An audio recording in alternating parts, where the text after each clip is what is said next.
No piranhas, no lunch.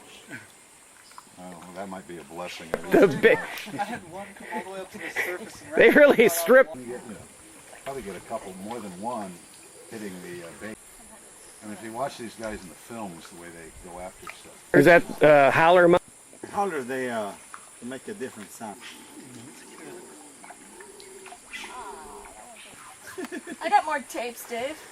Don't worry. I had about 4 of those. You get them to the surface and they. monster. Cool. That's very rare. Doug. Belly one. Dave got a per.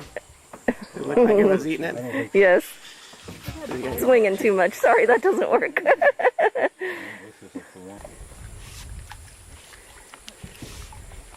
Here's your fish, though. Here, turn this way, Kathy.